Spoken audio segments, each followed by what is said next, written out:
अल्हम्दुलिल्लाहि हम्दन कसीरन तय्यबा मुबारकन फीह कमा यंबगी लिजलाली वजहिहि व अज़ीम सुल्तानिहि वस्सलातु वस्सलामु अला खैरिल बरिय्या मुहम्मद इब्न अब्दिल्लाह व अला आलिहि व सहबिहि व मन वाला अम्मा बअद फ़इन्न खैरल हदीस किताबुल्लाह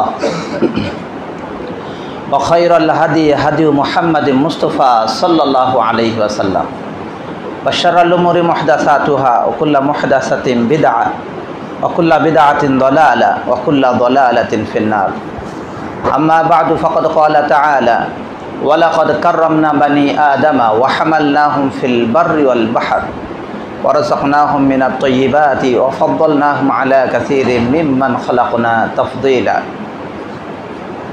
अम्मा बअदु फ़त्तक़ुल्लाह या इबादल्लाह हक़्क़ तुक़ाह या अय्युहल्लज़ीना आमनु तक़ुल्लाह हक़्क़ तुक़ातिह व ला तमूतुन्ना इल्ला व अंतुम मुस्लिमून या अय्युहल्लज़ीना आमनु तक़ुल्लाह व क़ूलू क़ौलन सदीदा युस्लिह लकुम अअमालकुम व यग़फिर लकुम ज़ुनूबकुम व मन युतिइल्लाह व रसूलहु फ़क़द फ़ाज़ फ़ौज़न अज़ीमा।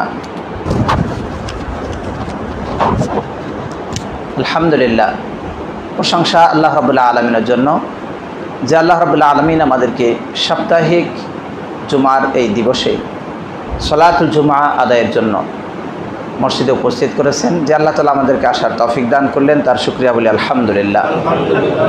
দরুদ ও সালাত বর্ষিত হোক মানবতার মুক্তিদূত আহমদ মুস্তফা মুহাম্মদ মুস্তফা সাল্লাল্লাহু আলাইহি ওয়াসাল্লামের উপর, সকল বলি সাল্লাল্লাহু আলাইহি ওয়াসাল্লাম। অতঃপর উপস্থিত সম্মানিত মুসল্লিয়ানে কেরাম, দূর দূরান্ত থেকে যারা পরবর্তীতে শ্রবণ করব, পর্দার আর প্রিয় বোনেরা, মসজিদ এবং এই কমপ্লেক্সের সাথে সম্পৃক্ত দায়িত্বশীল ভাই বন্ধুরা, সকলের জন্য সুস্বাস্থ্য কামনা করি। আল্লাহ তাআলা আমাদের সকলকে সুস্থ রাখুন, আমাদের এই সময়টুকুকে কল্যাণকর কাজে আমাদেরকে ব্যয় করার সাথে এটাকে আল্লাহ তাআলার পক্ষ থেকে কবুল করে নিন, আমিন। সম্মানিত উপস্থিতি, প্রিয় দিনী ভাই বন্ধুরা, আজকে সমাজে অনেক মানুষ, বিশেষ করে যারা পশ্চিমা সভ্যতায় সভ্য হয়েছে, পশ্চিমা কালচার নিয়ে চলাচল করে বেশি, পশ্চিমা শিক্ষা সংস্কৃতি, তাদের বিভিন্ন ধরনের ভালো দিক বিবেচনা করে, তারা সহ তাদের দ্বারা প্রভাবিত ব্যক্তি এমনভাবে পশ্চিমা সভ্যতাটাকে মানুষের মাঝে প্রচার এবং প্রসারে লেগেছে। তার মাঝে আমাদের যাদেরকে আমরা সুশীল সমাজ বলে চিনি, এমনও কিছু ব্যক্তি রয়েছেন, তারা মানব সভ্যতার উৎকৃষ্ট উদাহরণ যেন তাদের মাঝে পেয়ে থাকে। মানুষের অধিকার, মানুষকে কিভাবে শৃঙ্খলায় রাখা যায় ইত্যাদি বিষয় সম্পর্কে তাদের মাঝে বেশি যেন অধিকারের নিদর্শন খুঁজে পায়। তাই পশ্চিমা সভ্যতার চশমা দিয়ে মুসলিম সভ্যতাকে মানুষের হক তথা মানুষের অধিকার বলে শিখাতে চায়। এক কথায় মানবাধিকার বলতে তাদের সভ্যতাটাকে উৎকৃষ্ট বোঝাতে চায়। অন্যদিকে সেই সকল দেশে রাজনৈতিক হানাহানি, কাটাকাটি, চুরি, ডাকাতি, আরও যত ধরনের অন্যায় রয়েছে, সেই অন্যায় কিন্তু কমছে না, বরং দিনকে দিন আরও বৃদ্ধি পাচ্ছে। এমনকি যেই দেশে ইসলাম কায়েম রয়েছে, যেই দেশে ইসলামের নীতি অনুপাতে শাসন ব্যবস্থা পরিচালিত হয়, সেই দেশের দিকে তাদের চক্ষু যায় না। সেই দেশে নিরাপদে যেভাবে অর্থ সম্পদ ইচ্ছা মতো কাছে নিয়ে হাঁটতে পারে, চলতে পারে, ঘুরতে পারে, সেই সকল দেশ, যে দেশগুলো অর্থাৎ পশ্চিমা দেশগুলোতে যাদের মাঝে ইসলামী নিয়ম নীতি বলতে কিছু নেই, যারা নিজেরাই নিজের নিয়ম বানিয়ে মানুষের অধিকার নিজেরাই বানায়, তাদের অধিকারের সেই বাস্তবতায় দেখা যায় পশ্চিমা সভ্যতার সেই দেশগুলোতে, অমুসলিম দেশগুলোতে অতিমাত্রায় অন্যায় আছে, অথচ সেটা প্রকাশ্যে আসে না, মিডিয়া সেদিকে খেয়াল করে না। যাই হোক, এই সকল বিবেচনায় সাথে বাংলাদেশের যে প্রেক্ষাপট, খুন, রাহাজানি, ছিনতাই, চাঁদাবাজি, ধর্ষণ, ডাকাতি ইত্যাদি, এমন অবস্থা যেন মানুষ একটু স্বস্তি খুঁজতে চায়। কোথায় পাবে মানুষের অধিকার? মানুষ কিভাবে সুন্দর নিরাপদে একটু বাঁচতে পারবে? কিভাবে মানুষ একটু নিরাপদে ঘরে থাকতে পারবে?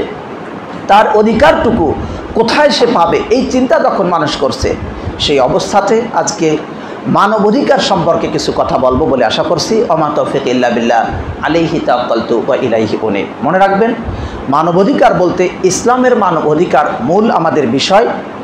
তবে আমরা তার আগে একটি বিশ্বাস বা একটি বিষয় খেয়াল করব।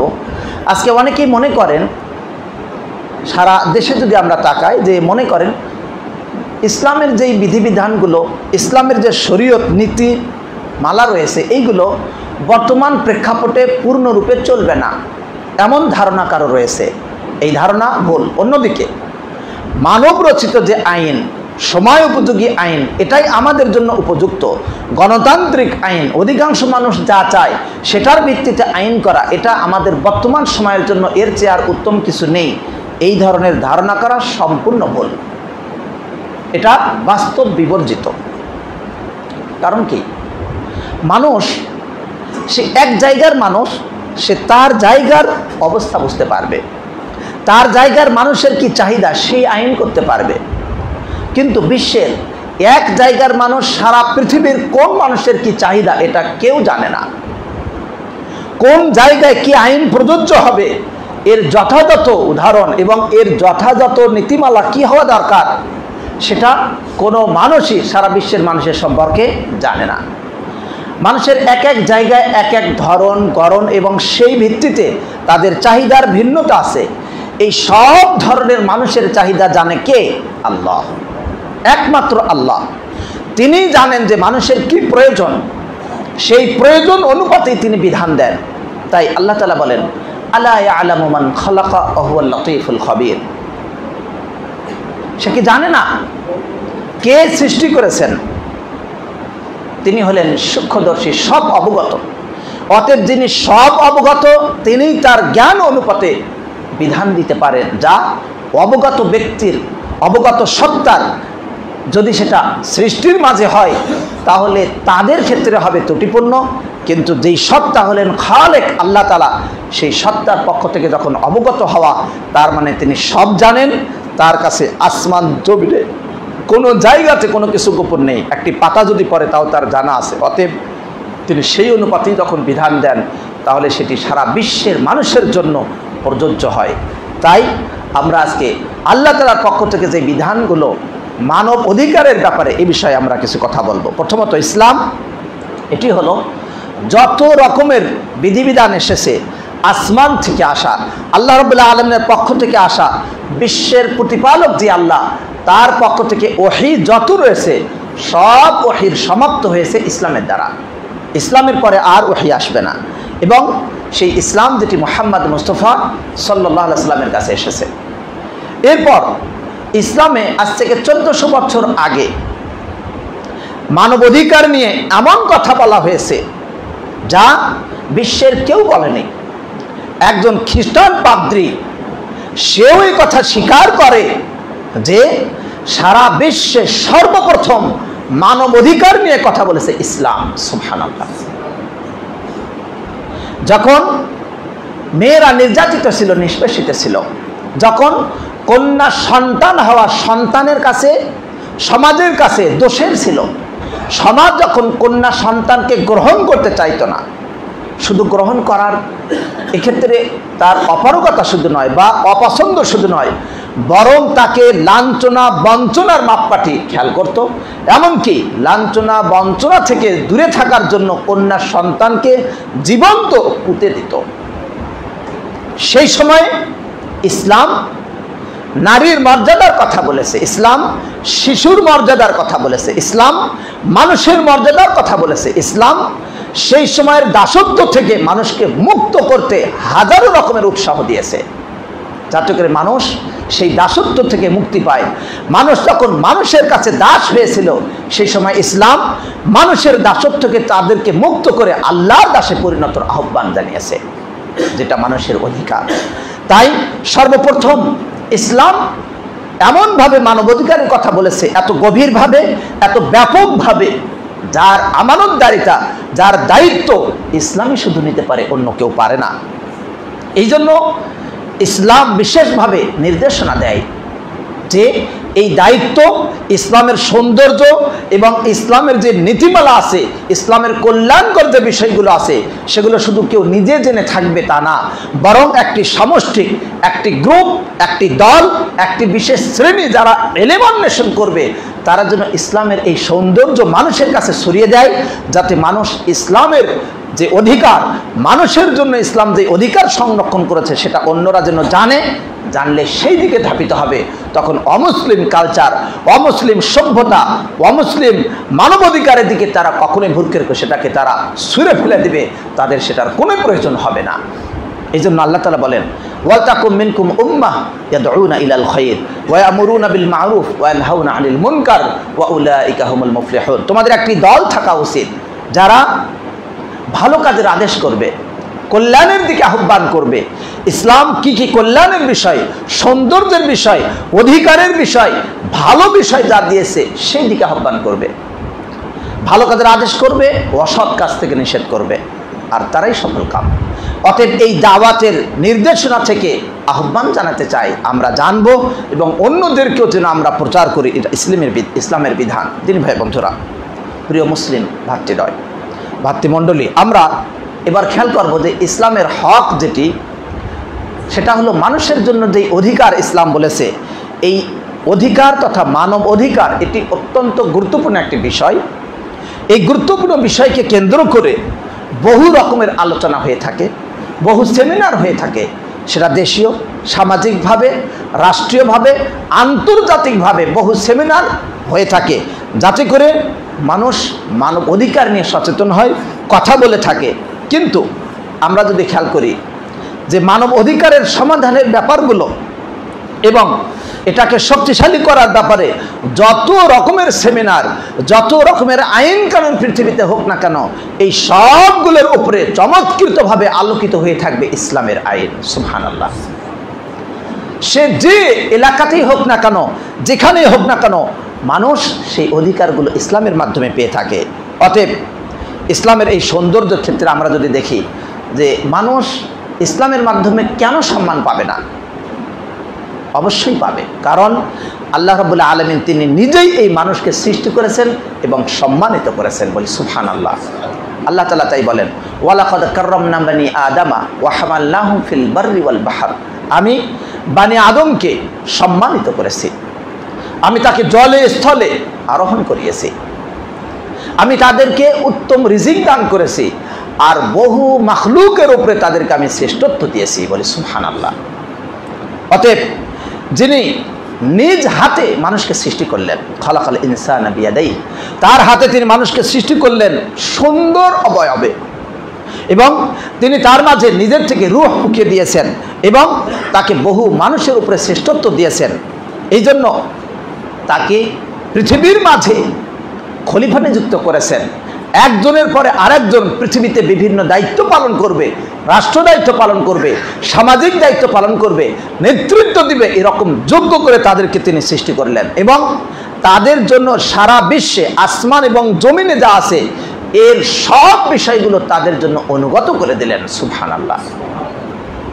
অতএব সবচেয়ে মর্যাদার যেটি, সেটি আল্লাহর পক্ষ থেকে। আল্লাহ তাআলা তাই বলেন যে তিনি তাদের উপরে নিয়ামত পূর্ণ করে দিয়েছেন। এ ব্যাপারে আমরা যদি কোরআন সুন্নাহ থেকে কিছু দলিল খেয়াল করি, তাহলে দেখব আল্লাহ রাব্বুল আলামিন প্রথমত মানুষকে সুন্দরভাবে সৃষ্টি করেছেন। তিনি বলেন, লাকাদ খলাকনাল ইনসানা ফি আহসানি তাকবীম। আমি মানুষকে উত্তম অবয়বে সৃষ্টি করেছি, কিন্তু এই মানুষ তাদের কর্ম এত নিকৃষ্টতর করে যে এর ফলে নিম্ন থেকে আরও নিম্নে অতি নিচুতে চলে যায়। সুম্মা রাদাদনাহু আসফালা সাফিলিন। তারপর আমি তাকে নিচু থেকে আরও নিচুতে নামিয়ে দেই। কিন্তু আল্লাহ তাআলা চান বানি আদমকে সম্মান সূচক রাখতে। আল্লাহ তাআলা বলেন, ফাইদা সাওয়াইতুহু ওয়া নাফাখতু ফীহি মির রূহি ফাকাউ লাহু সাজিদিন। অতঃপর আমি যখন তাদের সুঠাম করলাম, তার মাঝে রূহ ফুঁকে দিলাম, অতঃপর তারা তার জন্য সিজদায় অবনত হলো। আল্লাহ তাআলা যেমন সূরা বানী ইসরাঈল বলেছেন যে আমি বানী আদমকে সম্মানিত করেছি, যেটি এটি একটু পূর্বে আমরা জানলাম। এর সাথে সাথে আল্লাহ তাআলা বলেন, আলাম তারা আন্নাল্লাহ সাখখারা লাকুম মা ফিস সামাওয়াতি ওয়া মা ফিল আরদ। আল্লাহ তাআলা কি আসমান এবং জমিনের মাঝে যা আছে সবগুলোকে কি অনুগত করে দেয়নি? আপনি কি দেখেন না? এবং আল্লাহ তাআলা আরো বলেন ওয়া আসবাগা আলাইকুম নিআমাহু যাহিরাতান ওয়া বাতিনা, আর তিনি তোমাদের উপরে নিয়ামতগুলোকে পূর্ণ করে দিয়েছেন প্রকাশ্যে অপ্রকাশ্যে। এত কিছু দিয়ে তিনি কি সম্মানিত করেননি? তিনি কি মানবের অধিকার খেয়াল করেননি? ওয়ামিনান নাসি মান ইউজাদিলু ফিল্লাহি বিগাইরি ইলমিন ওয়ালা হুদান ওয়ালা কিতাবিন মুনির। অথচ মানুষের মাঝে কতিপয় ব্যক্তি রয়েছে, মানুষ রয়েছে, যারা আল্লাহর ব্যাপারে তারা অহেতুক বিতর্ক করে, কোনো হেদায়েত, কোনো নিদর্শন, কোনো উজ্জ্বল ইলম ছাড়া, আলো ছাড়া তারা আল্লাহর ব্যাপারে বিতর্ক করে। তারা বলতে চায় আল্লাহ তাআলা মানুষের অধিকার যথার্থ দেননি, আমাদের নতুনভাবে মানুষের জন্য অধিকার সাব্যস্ত করতে হবে, আমাদেরকে আন্তর্জাতিক সনদের মাধ্যমে মানুষের অধিকার সাব্যস্ত করতে হবে। এই সবগুলোই এলেমহীন কথা, তারা আল্লাহর সম্পর্কে যথাযথ জানে না। তাই আমরা বাস্তবে যদি খেয়াল করি, মানবাধিকার যেটি আল্লাহর পক্ষ থেকে, এটি বিশেষ কোনো দান নয়, যে কোনো রাজত্ব বা কোনো রাষ্ট্রের পক্ষ থেকে নয়, কোনো হাকিমের পক্ষ থেকে নয় যে আর এক হাকিম এসে পরিবর্তন করে দেবে, সম্ভব না। বা কোনো দুর্বল রাষ্ট্রের পক্ষ থেকে না যে আর এক শক্তিশালী রাষ্ট্র এসে তাকে পরিবর্তন করে দেবে। এক শক্তিশালী রাষ্ট্র আজকে যে নিয়ম করলো, কিছুদিন পরে তাকে হারিয়ে দিয়ে আরেকজন সেই ক্ষমতা দখল করে ওই নিয়ম পরিবর্তন করে দেবে, এমন নিয়ম ইসলামের মানবাধিকার নয়। সুতরাং আমাদেরকে এই বিষয়গুলো ভালোভাবে খেয়াল করার, যে কখনোই মানবাধিকার যেটি ইসলামে আছে সেটার কোনো পরিবর্তন, কোনো পরিবর্ধন অথবা সেটার থেকে কোনো অব্যাহতি পাওয়ার কোনো সুযোগ নেই। এবার আমরা খেয়াল করব যে ইসলামে মানবাধিকারটা কিভাবে দিল, তার স্বরূপটা আমরা একটু দেখি। প্রথমত সংক্ষিপ্তভাবে জীবনের কিছু খেয়াল করব। 1 নম্বর, ইসলাম মানবাধিকার দেওয়ার ক্ষেত্রে শিশু যখন পৃথিবীতে আসবে, শিশু পৃথিবীতে আসার আগেই আল্লাহ তাআলা ব্যবস্থা করে দিয়েছেন যে শিশুর আশাটা যেন সুন্দরভাবে হয়, তার জন্য শিশু ভালোভাবে যেন আসতে পারে, সন্তান যেন ভালো হতে পারে, এই জন্য সন্তান আসার আগেই আল্লাহ তাআলা অধিকার দিয়েছেন। সুবহানাল্লাহ। শিশু বা সন্তান আসে স্বামী স্ত্রীর মাধ্যমে।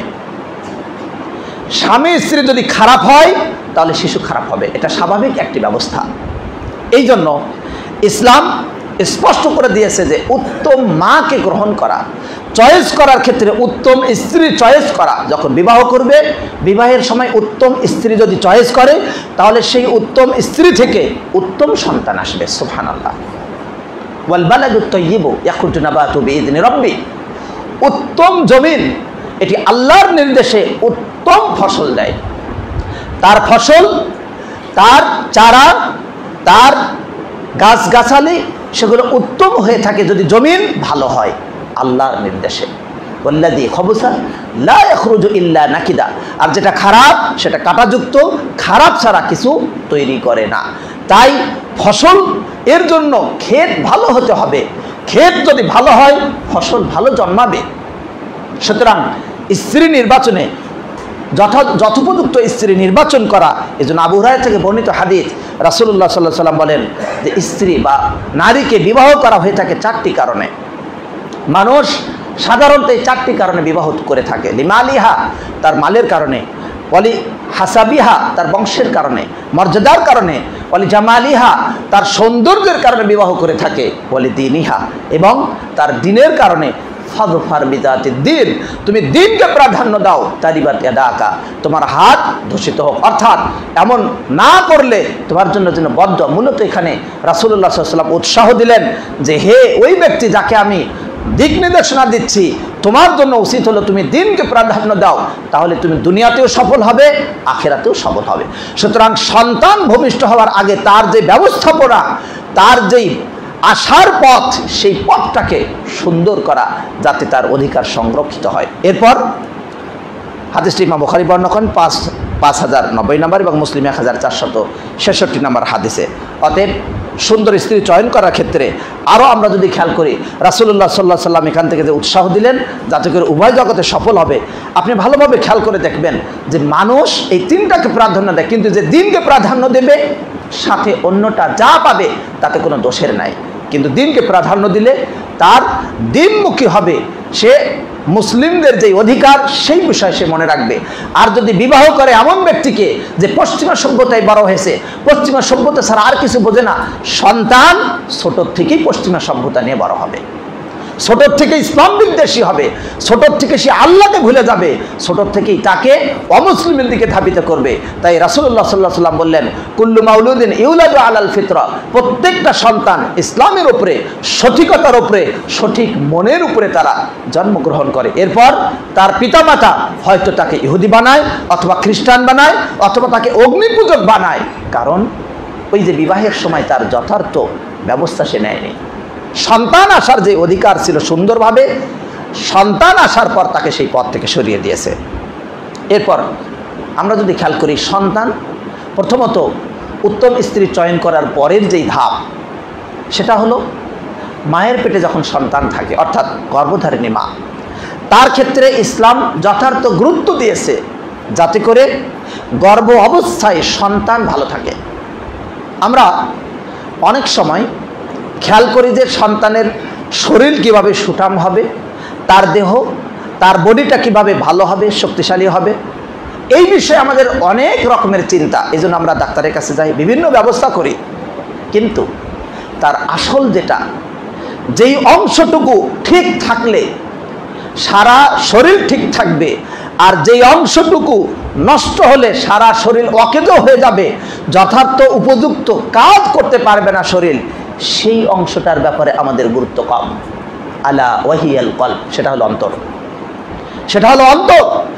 যাতে করে রূহ সুন্দর হয়, তার অন্তর যেন সুন্দর হয়, সেই বিষয়টার গুরুত্বের জন্য আমরা কিন্তু বিশেষভাবে চেষ্টা করি না। আমরা এই জন্য কী করব, আমরা চাবো যাতে করে তার অন্তরে আল্লাহর কথা আসে। এই জন্য মা যার গর্ভে সন্তান রয়েছে তিনি যেন চেষ্টা করেন আল্লাহমুখী হতে, তিনি সালাত আদায় করবেন, এই জন্য উৎসাহ দেওয়া হয়েছে। তিনি সিয়াম পালন করবেন যদি সম্ভব হয়, আর যদি সম্ভব না হয় সিয়াম পালন করা, তাহলে তার জন্য ইসলাম এত অধিকার রেখেছে যে সন্তান যেন সুন্দর থাকে, সেজন্য ওই সময় সে সিয়াম অফ রাখবে, সন্তান হওয়ার পরে সে সিয়াম পালন করবে। এই অধিকার ওই ভ্রূণের জন্য আল্লাহ রাব্বুল আলামিন রেখে দিয়েছে। বলি সুবহানাল্লাহ বিহামদিহি সুবহানাল্লাহিল আযীম। অন্যদিকে মা যার পেটে সন্তান রয়েছে, এই সন্তানের অধিকার সংরক্ষণ করতে, ওই নারীর অধিকার সংরক্ষণ করতে ইসলাম সালাতের মতো সবচেয়ে গুরুত্বপূর্ণ বিধান, যেটা তাওহীদের পরে সবচেয়ে গুরুত্বপূর্ণ, যেটা হিসাব দিতে না পারলে সব বিফল হবে, প্রথম যেই সালাতের হিসাব না হবে, সেই সালাতকে ওই নারীর জন্য ওই সন্তানের সুবিধার্থে সহজ করে দেওয়া হয়েছে। নারী যদি দাঁড়িয়ে সালাত আদায় করতে না পারে, তাহলে সে বসে সালাত আদায় করবে। যদি বসে সালাত আদায় করতে সম্ভব না হয়, তাহলে সে শুয়ে সালাত আদায় করবে। কিন্তু আল্লাহর বিধান মানবে বটে, এর জন্য যেন সন্তানেরও কষ্ট না হয়, সেজন্য রাসূলুল্লাহ সাল্লাল্লাহু আলাইহি ওয়াসাল্লামের হাদিস দ্বারা সেটা প্রমাণিত হয়েছে। সুবহানাল্লাহ। পৃথিবীর কোন ব্যবস্থাপনা আছে যে সন্তান আসার আগেই তার অধিকার দিয়েছে? দেয়নি। পৃথিবীতে এমন নিয়ম নেই। তাদের নিয়ম শুধু ব্যক্তি স্বাধীন, ব্যক্তি স্বাধীন। তাদের সাথে আমাদের ইসলামের কিছু তুলনা পরবর্তীতে আসবে ইনশাআল্লাহ। দিনী ভাই বন্ধুরা, সন্তান আসার পর স্বামীর জন্য দায়িত্ব দেওয়া হলো যথাযথভাবে সেই নারীর, গর্ভধারিণী মায়ের এবং সন্তানের ক্ষেত্রেও তার সাধ্য অনুপাতে ব্যয় করবে। লিয়ুনফিক যু সাআতিন মিন সাআতি, তার সাধ্য অনুপাতে সাধ্য থেকে ব্যয় করবে। আমরা অর্থ ব্যয় করি বটে, কিন্তু রুহের খোরাক, কোরআনুল কারীমের তেলাওয়াত, আল্লাহর জিকির, এটা যেন আমরা ভুলে না যাই। কারণ অন্তর, কলব, এটা তো আল্লাহর জিকির দ্বারা শক্তিশালী হয়, আল্লাহর জিকির দ্বারা এটা প্রশান্ত হয়, আল্লাহর জিকিরের মাধ্যমেই শান্তি পায়।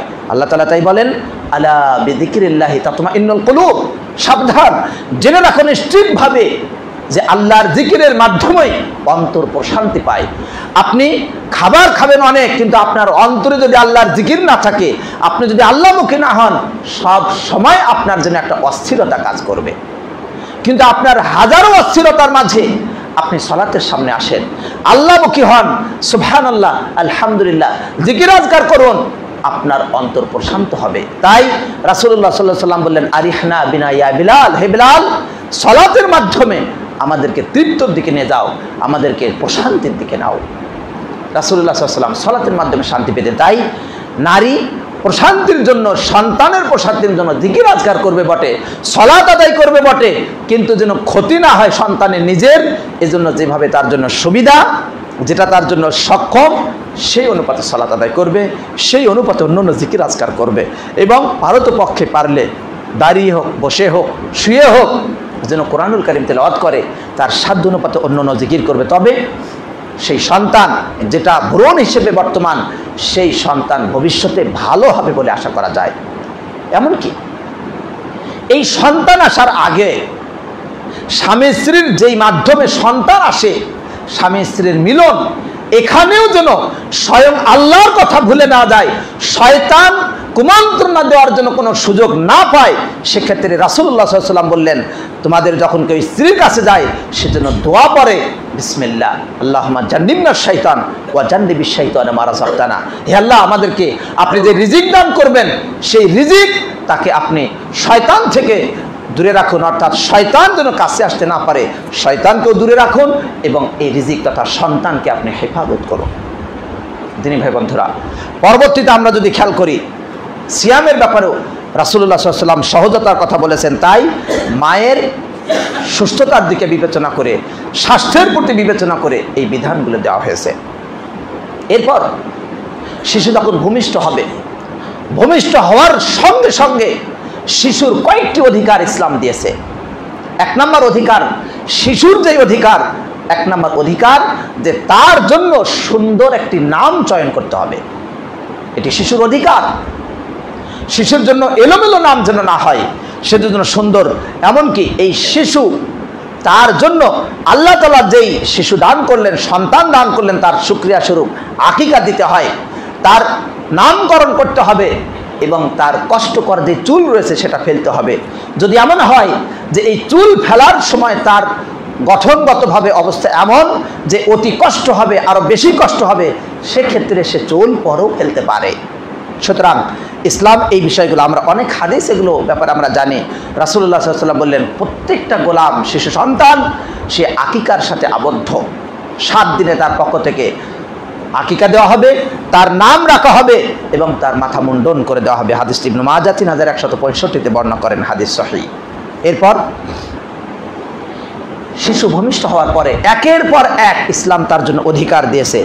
তার প্রতি দেখাশোনা করা, তার জন্য ব্যয় করা, খরচ করা, সে যেন আল্লাহমুখী হয়, সে যেন যে তাকে সৃষ্টি করলো, যেই আল্লাহ সৃষ্টি করেছেন, তার থেকে যেন বিমুখ না হয়, তার আজান দেওয়ার ব্যবস্থা রয়েছে জন্মের পরেই।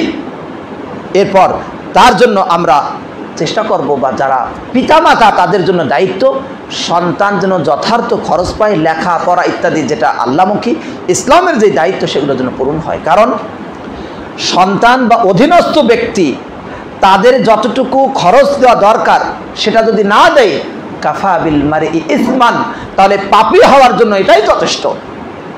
আপনি সন্তানকে লেখাপড়া করাবেন না, সন্তান লাইনচ্যুত হয়ে যাবে, অন্যদিকে সরে যাবে, এর জন্য আপনাকে অবশ্যই জবাবদিহি করতে হবে।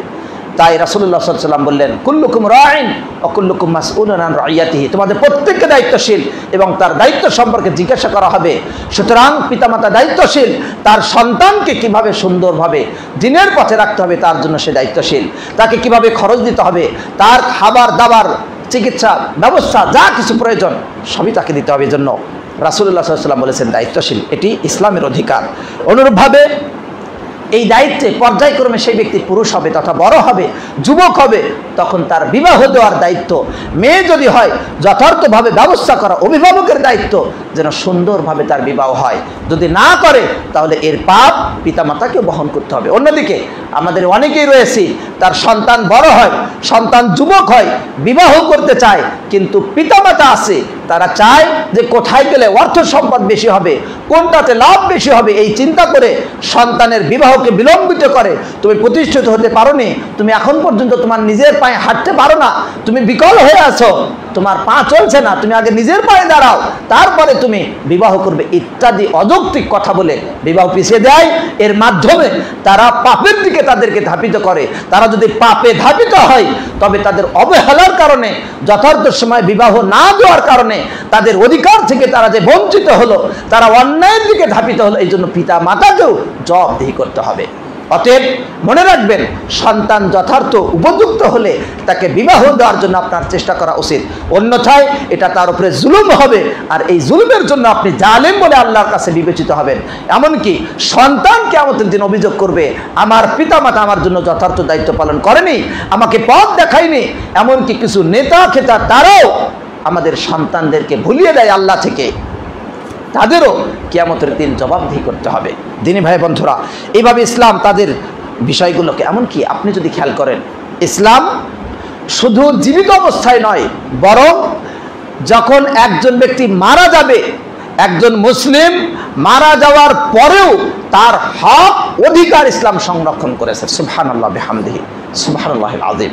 তাই রাসূলুল্লাহ সাল্লাল্লাহু আলাইহি ওয়াসাল্লাম বললেন যে একজন মুসলিম তিনি সম্মানিত, হাইয়ান আও মাইয়িতান, তিনি জীবিত অবস্থায় থাকুন অথবা মৃত অবস্থায় থাকুন, তিনি সম্মানিত। অতএব যখন তখন যেভাবে ইচ্ছা মৃত ব্যক্তির হাত কাটা, পা কাটা, চক্ষু কাটা ইত্যাদি অযৌক্তিক দান, এগুলোর কোনো সুযোগ নেই। যদি কোনো জরুরি কোনো প্রয়োজন হয়, বিশেষ কোনো প্রয়োজন যেটা অতীব জরুরি, এমন প্রেক্ষাপটে বৈধতা রয়েছে, কিন্তু এমনি এমনি তাকে মারা কাটা বৈধ নয়। অন্যদিকে একজন মুসলিম বা একজন মানুষ সে নিজের শরীরের প্রতি, নিজের প্রতি যা দায়িত্বশীল, নিজের অধিকার সে নিজে যতটুকু বোঝে তার চেয়ে বেশি অধিকার আল্লাহ তাআলা তার জন্য সংরক্ষণ করেন। সুবহানাল্লাহ। এই জন্য আল্লাহ তাআলা বলেছেন, ওয়ালা তুলকু বিআইদিকুম ইলা তাহলুকা, তোমরা নিজেদেরকে ধ্বংসের দিকে ঠেলে দিও না। অর্থাৎ আমার ধ্বংস আমি ইচ্ছা করে ঠেলতে পারবো, আমার এটা স্বাধীনতা, আমার এটা ব্যক্তি স্বাধীনতা, এমন স্বাধীনতাও ঠিক নয়। এই জন্য আল্লাহ তাআলা এটাকে হারাম করে দিয়েছেন, কারণ ব্যক্তি নিজের ধ্বংস ডাকতে পারে না। এই ধ্বংসের অন্যতম আরেকটি বলে যাই এর সাথে, যে আমরা অনেকেই নেশাগ্রস্ত, অনেকেই রয়েছেন মাশাআল্লাহ 5 ওয়াক্ত সালাত আদায় করে, সিয়াম পালন করে, হজ করে, যাকাত দেয়, হজ করে আসার পর টুপি মাথায় দিয়ে সুন্দর লেবাস পরে সে বিড়ি সিগারেট খায়। নাউযুবিল্লাহ। সবসময় তো হারাম, এই নেশা সবসময় হারাম।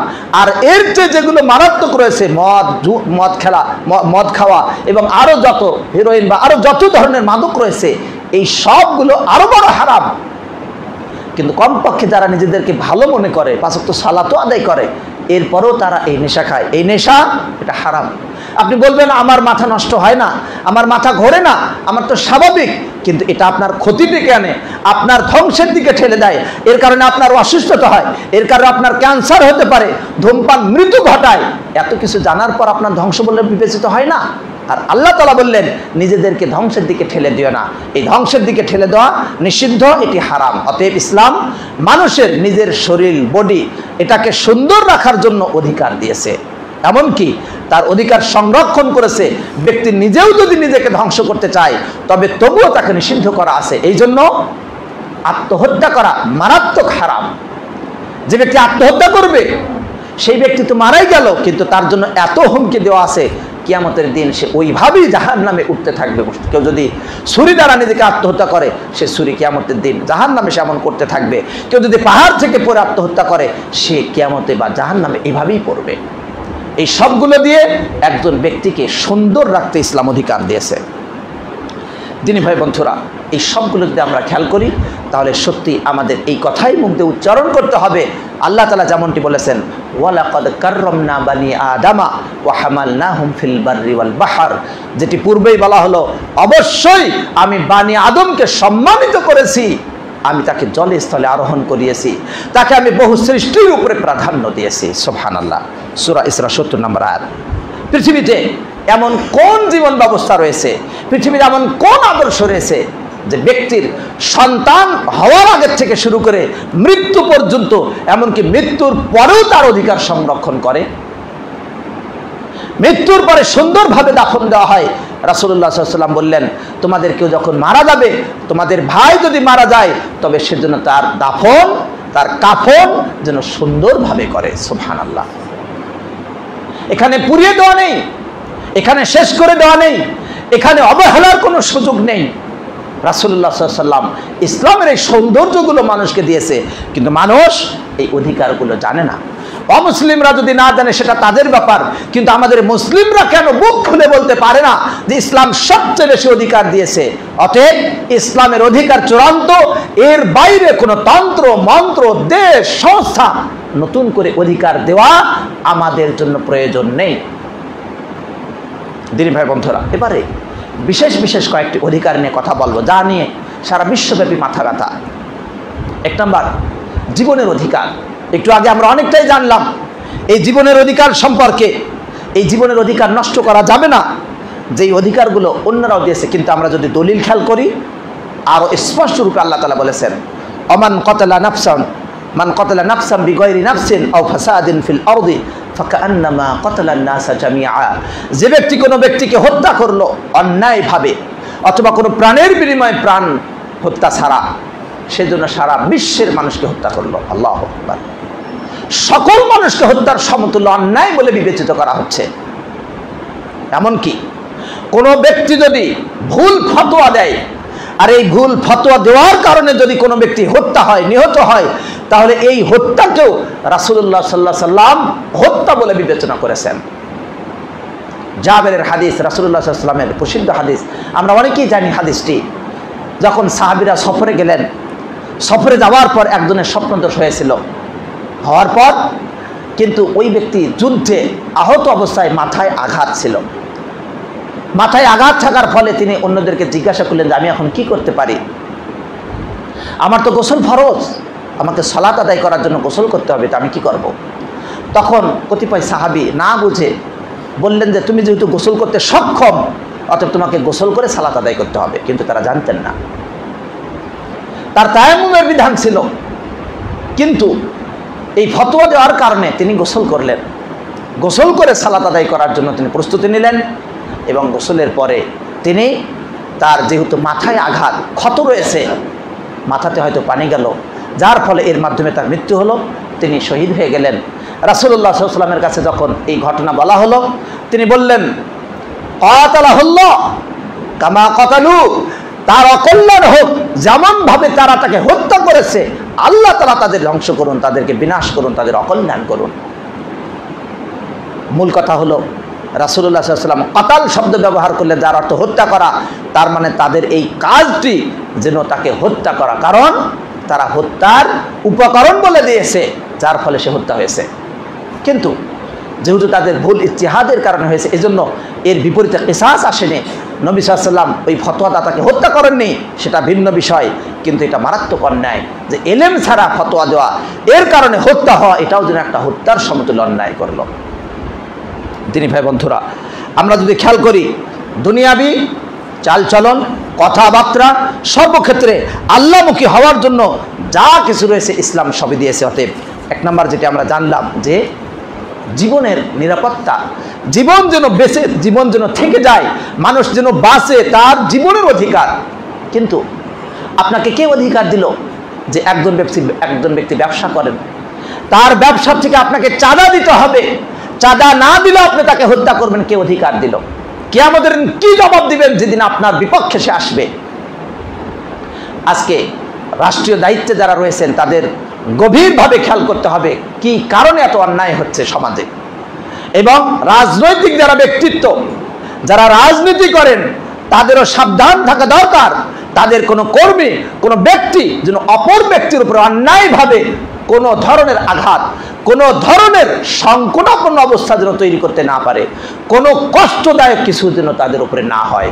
আমি হালালভাবে ব্যবসা করব, আমি উপার্জন করব হালাল, যেটি আল্লাহ তাআলার বিধান। হালাল খাওয়া এটি ইবাদতের অন্যতম শর্ত, পূর্ব শর্ত। সেই হালাল খেতে আমি ব্যবসা করব। আর আমার ব্যবসা, ছোট ব্যবসা, বড় ব্যবসা, রাস্তায় ব্যবসা, মার্কেটে ব্যবসা, যেখানেই হোক না কেন, কেন আমি চাঁদা দেব? এই অধিকার তাকে কে দিয়েছে? আর চাঁদা না দেওয়ার কারণে কেন হত্যা হবে? এই ধরনের অন্যায় ইসলাম কখনো সমর্থন করেনি। ইসলাম এগুলোর অবশ্যই নিরাপত্তা দিয়েছে, কিন্তু আমরা সেটা মানি না। দ্বিতীয় নাম্বার যে স্বাধীনতা নিয়ে আলোচনা বেশি হয়ে থাকে, বাক স্বাধীনতা, ব্যক্তির স্বাধীনতা, ব্যক্তি যা ইচ্ছা তাই করবে। অথচ ইসলাম আরও অধিকার দিয়েছে, মা মিন মাউলুদিন ইউলাদু আলাল ফিতরা, মানুষ তার স্বভাবসুলভের উপর জন্মগ্রহণ করে, এই স্বভাবসুলভ সে স্বাভাবিক যা সেটা চলতে থাকবে, তার অধিকার থাকবে। অতএব কোনো জাতি অপর জাতির উপরে অন্যায়ভাবে তার উপরে হত্যা করা অথবা তাকে কষ্ট দেওয়া, তার উপরে নির্যাতন করা কোনো সুযোগ পাবে না। তবে ইসলাম শর্ত করে দিয়েছে, যে ব্যক্তি অন্যায়ভাবে অত্যাচারিত হবে, যার উপরে জুলুম করা হবে, সেই ব্যক্তির প্রতিশোধ নেওয়ার ক্ষমতা ইসলাম দিয়েছে, এই স্বাধীনতা ইসলাম দিয়েছে। তাই আল্লাহ তাআলা বলেন, ওয়ালা মান ইনতাসারা বা'দা যুলমিহি ফাউলাইকা মা আলাইহিম মিন সাবিল, যে ব্যক্তি প্রতিশোধ নেবে জুলুমের পরে, তার এ ব্যাপারে কোনো পাপ ধর্তব্য অন্য কিছু নেই। অর্থাৎ তার স্বাধীনতা ইসলাম দিয়েছে, সেটা হতে হবে যৌক্তিক পন্থায়। দ্বিতীয় নাম্বার, 3 নম্বর যেটি অধিকার সেটা হলো সমতা, পরস্পরের সমান অধিকার, একে অপরের সমান সমান। এক্ষেত্রে নারী পুরুষ একে অপরের সব সমান, বাবা পিতা সবাই সমান নাকি এর মানদণ্ড রয়েছে? 1 নম্বর, এই ক্ষেত্রে যে মানুষ হিসাবে মানবিক দৃষ্টিকোণ থেকে সকল মানুষ সমান, এটা ইসলাম বলেছে। তাই ইসলাম বলে যে কোনো আরব এবং অনারব এর মাঝে কোনো পার্থক্য নেই, সাদা এবং কালো এর মাঝে কোনো পার্থক্য নেই। অতএব ধনী এবং গরিব এর মাঝে কোনো পার্থক্য নেই, ইল্লা বিত্তাকওয়া, তাকওয়ার দ্বারা। এটি সঠিক মানদণ্ড। একজন ব্যক্তি কিছুই জানে না আর আরেকজন ব্যক্তি ডক্টরেট ডিগ্রি নিয়ে আসলো, 2 জন ব্যক্তির মান কি সমান? মানবিক বিবেচনায় সেও মানুষ, এই বিবেচনায় সমান, কিন্তু কাজের মাধ্যমে একে অপরের মর্যাদা হতে পারে। তাই রাসূলুল্লাহ সাল্লাল্লাহু আলাইহি ওয়াসাল্লাম বললেন, ইল্লা বিত্তাকওয়া, তবে তাকওয়া দ্বারা, অর্থাৎ আল্লাহকে যত বেশি যে ভয় করবে আল্লাহ তাআলার কাছে তত বেশি সে মর্যাদাবান হবে। ইন আকরামাকুম ইনদাল্লাহি আতকাকুম। আল্লাহর নবী সাল্লাল্লাহু আলাইহি ওয়াসাল্লাম বললেন, কুল্লু বানি আদম কুল্লুকুম লি আদম, তোমরা প্রত্যেকেই আদম সন্তান, আদমের জন্য তোমরা প্রত্যেকেই, ওয়া আদম মিন তুরাব, আর আদম হলো মাটি থেকে, অতএব মাটির বিবেচনায় তোমরা প্রত্যেকেই সমান, প্রত্যেকেই আদম থেকে। তবে ইন্নামা ইয়াতাফাদালুনা বিহাসাবি আমালিহিম, তবে তারা একে অপরের উপরে শ্রেষ্ঠত্ব অর্জন করবে তাদের কাজের দ্বারা। যে যেমন কর্ম করবে সেই অনুপাতে তার আলাদা মর্যাদা বাড়বে, কিন্তু মানবিক দৃষ্টিকোণ থেকে সকল মানুষ সমান। এবারে ন্যায় ইনসাফ বিচার পাওয়ার ক্ষমতা ইসলাম সমর্থন করেছে, এই স্বাধীনতা। অতএব প্রত্যেক ব্যক্তি সে শরীয়তের কাছে বিচার নিতে পারবে যদি অত্যাচারিত হয়। আল্লাহ তাআলা তাই বলেছেন, ফাইন তানাজাতুম ফি শাইইন ফারুদ্দুহু ইলাল্লাহি ওয়ার রাসূল, তোমরা যদি পরস্পর বিবাদ করো তবে আল্লাহ এবং তার রাসূলের দিকে ফিরে দাও, সেখান থেকেই উত্তম সমাধান পাবে। আল্লাহ তাআলা আরো বলেন, ওয়া আনিহকুম বাইনাহুম বিমা আনজালাল্লাহ ওয়া লা তাত্তাবি আহওয়াআহুম, আপনি তাদের মাঝে ফয়সালা করুন আল্লাহ তাআলা যা নাজিল করেছেন আপনার প্রতি তার দ্বারা, এবং আপনি তাদের প্রবৃত্তির অনুসরণ করবেন না। এর সাথে সাথে ব্যক্তির অধিকার, ব্যক্তির উপরে, সমাজের উপরে কোনো ব্যক্তি যদি অন্যায় অত্যাচার সহ্য করতে থাকে তাহলে সে বলতে পারবে জোরে করে, যার যেন মানুষ শোনে, বা যেখানে বললে কাজ হবে, যেখানে বললে প্রকাশ পাবে, এমন জায়গায় তার বলার সুযোগ রয়েছে। লা ইউহিব্বুল্লাহুল জাহরা বিসসুই মিনাল কওল, খারাপ কথা প্রকাশ পাক এটা আল্লাহ ভালোবাসেন না। ইল্লা মান যুলিম, তবে যাকে জুলুম করা হয়েছে সে তার খারাপের কথা, অনিষ্টতার কথা অন্যকে বলবে। ব্যক্তির স্বাভাবিক স্বাধীনতার মাঝে অন্যতম স্বাধীনতা হলো কোনো ব্যক্তি যতক্ষণ পর্যন্ত অন্যায় করবে না ততক্ষণ পর্যন্ত ওই ব্যক্তিকে অপরাধী বলা যাবে না, এটা ইসলাম অধিকার দিয়েছে।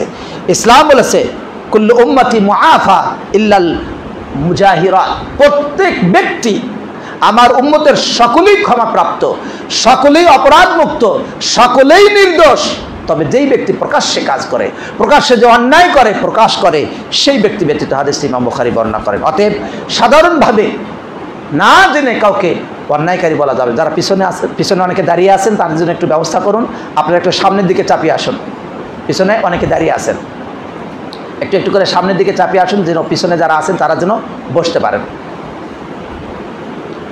এরপরে যে অধিকার, সে অধিকার হলো শরঈ অন্যতম অধিকার, যে একজন ব্যক্তিকে অন্যের কারণে অপরাধী বলা যাবে না। একজন ব্যক্তি অপরাধী ততক্ষণ পর্যন্ত সাব্যস্ত হবে না যতক্ষণ না তার কাছে প্রমাণ দেওয়া হয়। আল্লাহ তাআলা বলেন, ওয়ামা কুন্না মুআযযিবিনা হাত্তা নাবআসা রাসূলা, যতক্ষণ পর্যন্ত আমি রাসূল না পাঠাই, রাসূল পাঠানোর আগ পর্যন্ত আমি তাদেরকে শাস্তি দেই না। রাসূল পাঠানোর পরে তাদের কাছে হুজ্জাত কায়েম হয়, এরপরে যে মান্য করবে না সে শাস্তিযোগ্য অপরাধী, অন্যথায় নয়। এমনকি ওয়ালা তাজিরু ওয়াজিরাতুম বিজরা উখরা, একজনের অন্যায় আরেকজন বহন করবে না, একজনের পাপের কারণে আরেকজনকে ধরা যাবে না, এটা ইসলাম অধিকার দিয়েছে। অনুরূপভাবে একজন ব্যক্তিকে যতক্ষণ পর্যন্ত কোনো ব্যক্তি যদি অপর ব্যক্তির ব্যাপারে বদনাম ছড়ায়, অপরাধের কথা ছড়ায়, তবে শোনার সঙ্গে সঙ্গে সেটাকে গ্রহণ করা যাবে না।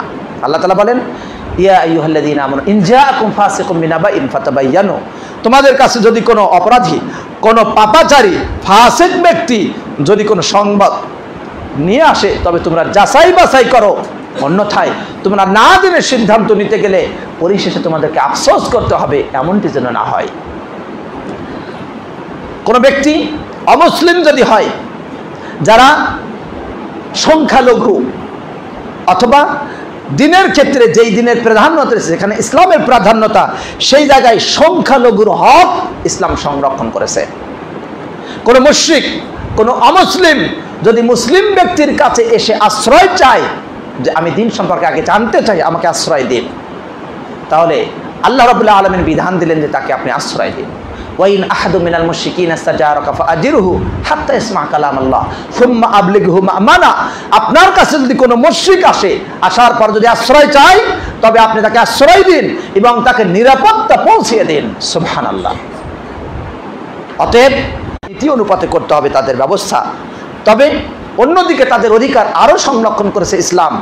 ইসলাম কোনো অমুসলিমকে জোর করে ইসলাম চাপিয়ে দেয় না, এটা নিষিদ্ধ। তাই আল্লাহ তাআলা বলেন, লা ইকরাহা ফিদ্দিন, দ্বীনের মাঝে কোনো জবরদস্তি নাই। দ্বীনের মাঝে জোর করে যে ইসলামে নেই, অমুসলিম, হিন্দু, খ্রিস্টান আরো যত আছে, এমন কাউকে জোর করে ইসলামে প্রবেশ করানো যাবে না, নিষিদ্ধ। সে তার দিনে থাকবে। তবে এর মানে এই নয় যে ইসলামের দিন পালন করতে বাধা হবে এমন কাজ যেন সে না করে। দিন পালনে সে বাধা দিতে পারবে না, কিন্তু তার দিন সে পালন করতে থাকবে। আর অন্যদিকে এটাকে আমরা ভুল বুঝি। আমরা মুসলমানের ক্ষেত্রে বলে থাকি যে দিনের মাঝে কোনো জবরদস্তি নাই, ও নামাজ পড়লো না, না পড়ুক, না, তা হবে না। কেউ যদি মুসলিম হয়, মুসলিম হওয়ার পরে ইসলাম তার জন্য মানা আবশ্যক। অতএব কেউ যদি সালাত আদায় না করে, তাহলে ওই ব্যক্তিকে জেলে বন্দী করার কথা, অস্বীকার করলে, অমুসলিম মুরতাদ হলে তাকে হত্যা করার বিধান রয়েছে। অন্যদিকে ইসলামের মাঝে মুসলিম ব্যক্তি অথবা অন্য ব্যক্তিও চুরি যদি করে, ইসলামের বিধান অনুপাতে তার ফয়সালা হবে হাত কাটা। অনুরূপভাবে রজম, আজকে যে অন্যায়গুলো হচ্ছে, ব্যভিচারে যেভাবে সয়লাভ হচ্ছে, এখানে যদি ব্যভিচারের শাস্তি যথাযথভাবে প্রয়োগ হতো, তাহলে এই রকম ব্যভিচার ছড়ানোর মতো কোনো সুযোগ থাকতো না। যেখানে ব্যভিচার করলে তার জন্য রজম করা, তাকে হত্যা করার বিধান রয়েছে ইসলামে। কেন? একজনকে হত্যা করার মাধ্যমে সারা জাতির মাঝে হাজার হাজার মানুষ নিরাপদ হবে। আমান আহইয়াহা ফাকান্নামা আহইয়ান নাস জামিআ, যে ব্যক্তি একজন ব্যক্তিকে জীবিত রাখলো তথা জীবিত রাখার জন্য তাকে হত্যা করা থেকে বিরত থাকলো, সেজন্য সারা বিশ্বকে জীবিত রাখার জন্য চেষ্টা করলো। সুবহানাল্লাহ। অতএব হত্যার বিনিময়ে যখন হত্যা, একজনের কারণে ওয়ালাকুম ফিল কিসাসি হায়াত, এই কিসাসের মাঝে তোমাদের জন্য জীবন রয়েছে, মৃত্যু না। অর্থাৎ একটি কিসাস হলে হাজারো জীবন বেঁচে যাবে। এই জন্য ব্যাপক নিরাপত্তার জন্য ইসলাম এই বিধানগুলো দিয়েছে। তিনি ভাই বন্ধুরা, আমরা আসলে ইসলামের বিষয়গুলো না জেনে আমরা চিন্তা করি যে আমাদের স্বাধীনতা নেই, কিন্তু অমুসলিম সভ্যতার অন্যতম একটি হলো বাক স্বাধীনতা। তারা কি বলে? স্বাধীনভাবে কথা বলবে, যা ইচ্ছা তাই বলবে, কিন্তু এটা কখনোই ঠিক নয়। বরং এই স্বাধীনতা হবে নির্ধারিত নিয়ম অনুপাতে। স্বাধীনতা এর নামে যদি কেউ বিশৃঙ্খলা তৈরি করে, সন্ত্রাস সৃষ্টি করে, কথার স্বাধীনতার দ্বারা হত্যার হুমকি দেয়, তবে তা কখনোই গ্রহণযোগ্য নয়।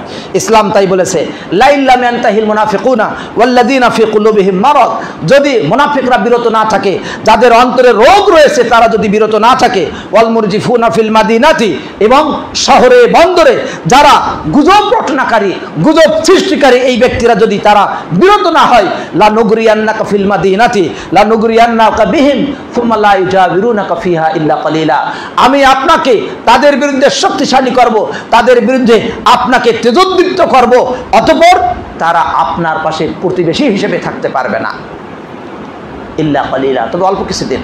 মালউনিন, তারা লানতপ্রাপ্ত, অভিশপ্ত, আল্লাহর রহমত থেকে দূরে। আইনামা সুকিফু উখিযু ওয়া কুতিলু তাকতিলা, তাদেরকে যেখানেই পাওয়া যাবে পাকড়াও করা হবে, তাদেরকে হত্যা করতে হবে, যথার্থভাবে তাদেরকে হত্যা করে সমাপ্ত করতে হবে, তবেই আইন শৃঙ্খলা রক্ষা পাবে। হত্যার বিনিময়ে যখন হত্যা থাকবে তখনই দেশ ঠান্ডা হয়ে যাবে। আপনি অধিকারের নামে সব বলতে পারেন না। এই জন্য রাসূলুল্লাহ সাল্লাল্লাহু আলাইহি সাল্লাম এই আয়াত পড়েছেন, এরপর আল্লাহ বলেছেন সুন্নাতাল্লাহ আল্লাযীনা খালাউ মিন ক্বাবলু, ইতিপূর্বে যারা গেছে তাদের ব্যাপারে আল্লাহর এই নীতি, ওয়ালান তাজিদা লিসুন্নাতিল্লাহি তাবদীলা, আল্লাহর নীতির কোনো পরিবর্তন পাবেন না।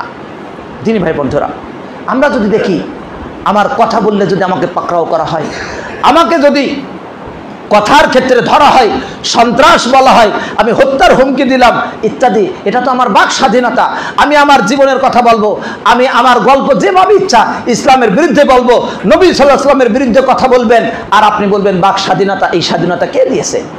আপনি চিন্তা করবেন যে পশ্চিমা সভ্যতা, না, সেখানেও নেই।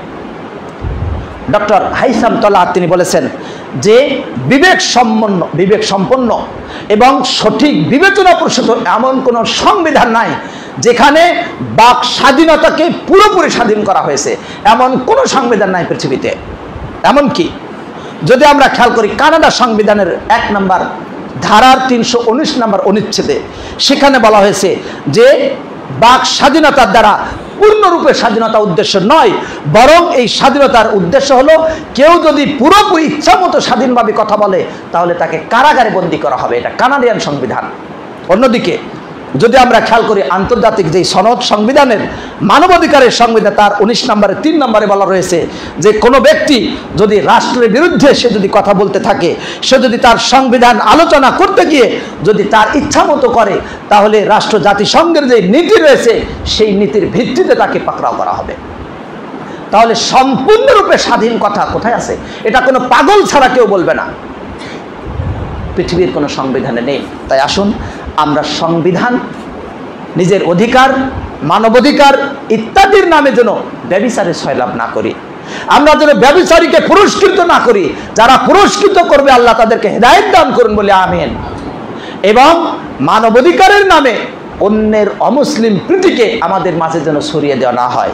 আল্লাহ তাআলা আমাদের সাবধান থাকার তৌফিক দান করুন, আমিন।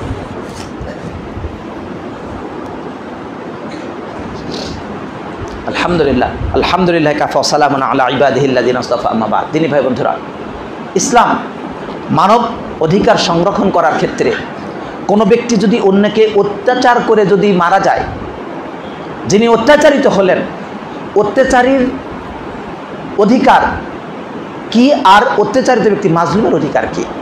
অত্যাচারী ব্যক্তি সে তো আসলে নিন্দিত, তার জন্য শাস্তি, কিন্তু যিনি অত্যাচারিত হলেন, কাউকে হত্যা করা হলো, সে তো তার সাথে পারলো না, তার অধিকারটা এবার কোথায়? আল্লাহ রাব্বুল আলামিন তার জন্য আখিরাতেও অধিকার রেখেছেন, বলি সুবহানাল্লাহ। কোন ব্যক্তি হাজার রকমের ইবাদত বন্দেগী করে, কিন্তু কিয়ামতের দিন সে আসবে এমন অবস্থায় বিশাল পাহাড় সমতুল্য সালাত, সিয়াম, হজ, যাকাত ইত্যাদি নিয়ে ইবাদতের পাহাড় নিয়ে আসবে, সওয়াবের পাহাড় নিয়ে আসবে, কিন্তু একজনকে বকা দিয়েছে, একজনকে গালি দিয়েছে, একজন প্রতি অন্যায় করেছে, এর কারণে ওই মাজলুম ব্যক্তি এসে তার কাছ থেকে সওয়াব নিয়ে নেবে। এক পর্যায়ে তার সওয়াব শেষ হয়ে যাবে এবং ওই মাজলুম ব্যক্তির পাপকে জালিমের উপরে দিয়ে তাকে জাহান্নামে নিক্ষেপ করা হবে। এটাই হলো প্রকৃত নিঃস্ব। রাসূলুল্লাহ সাল্লাল্লাহু আলাইহি ওয়াসাল্লাম তাই বলেছেন, তোমরা জানো মানিল মুফলিসু, নিঃস্বকে, এই ব্যক্তি হলো নিঃস্ব। অতএব কোনো ব্যক্তি যদি অন্যকে হত্যা করে, কষ্ট দেয়, গালি দেয়, বকা দেয়, মাপ নেই। এমনকি সে যদি হজ করে তবুও মাপ নেই, সে যদি তওবা করে তবুও মাপ নেই। বান্দার হকের কোনো মাপ নেই। সমাধান কি? তাহলে এই ব্যক্তি পাবে কিভাবে? আমরা তো জানি যে ব্যক্তি হজ করবে সে সদ্য ভূমিষ্ঠ সন্তানের মতো ফিরে আসবে। এমনকি আমরা জানি একজন ব্যক্তি 99 ব্যক্তিকে হত্যা করলো, তারপর সে ক্ষমা পেল, এটা আমাদের জানা আছে। তাহলে এই যে বান্দার হক গেল কই? এতগুলো হত্যা করলে গেল কই? এই ব্যাপারে মুহাম্মদ বিন সালেহ আল উসাইমিন রাহিমাহুল্লাহ তিনি যথার্থ উত্তর দিয়েছেন যে মাজলুম ব্যক্তির হক বিদ্যমান থাকবেই থাকবে, কিন্তু জালেম ব্যক্তির ক্ষেত্রে আল্লাহ রাব্বুল আলামিনের কাছে যদি তওবা করে তবে আল্লাহ রাব্বুল আলামিন নিজের হক এমনি মাফ করে দিবেন। আর বান্দার হকের ব্যাপারে আল্লাহ তাআলা তাকে ব্যবস্থা দিবেন, সেই ব্যবস্থা থেকে মাজলুম ব্যক্তি তার হক পেয়ে যাবে। বলি সুবহানাল্লাহ। এর চেয়ে বড় অধিকার পৃথিবীতে কে দিয়েছে? বরং অন্যরা যারা রয়েছে, আজকে আমরা দেখি অধিকারের নামে নারীদেরকে লেলিয়ে দেওয়া, অধিকারের নামে ব্যভিচারকে সরিয়ে দেওয়া, অধিকারের নামে সমকামিতাকে বিস্তার করা। যারা এর বিপরীতে বলে তাদের ব্যাপারে সমকামী ব্যক্তির মতো নিকৃষ্ট ব্যক্তি হত্যার হুমকি দিচ্ছে, আর আমরা কোথায়? তাদের বিরুদ্ধে যারা এমন লাঞ্ছনাকর কাজ করে যাদের জন্য আল্লাহ রাব্বুল আলামিন পুরো জায়গাকে উল্টে দিয়েছেন, আর একজন মানব কিভাবে এই কাজের দিকে ধাবিত হতে পারে? আর সেই অধিকার দেয় সংবিধান, সেটাই দেয় আন্তর্জাতিক সনদ। তারা চায় মুসলিম সভ্যতাকে দূর করে নিকৃষ্টতম সমাজ। তাদের মাঝে ইসলামের মাঝে পার্থক্য, তারা বলে ব্যক্তি অধিকার, কিন্তু ইসলাম বলে ব্যক্তির অধিকার, সমাজের অধিকার, রাষ্ট্র যেন শৃঙ্খলিত থাকে তার জন্য অধিকার দেয় ইসলাম। আর তারা শুধু ব্যক্তি অধিকার নিয়ে শেষ থাকে। দিনী ভাই বন্ধুরা, আমরা ইসলামমুখী হই। আল্লাহ তাআলা তৌফিক দান করুন, আমিন। রব্বানা আতিনা ফিদ দুনিয়া হাসানা ওয়া ফিল আখিরাতি হাসানা ওয়া কিনা আযাবান নার। রব্বানা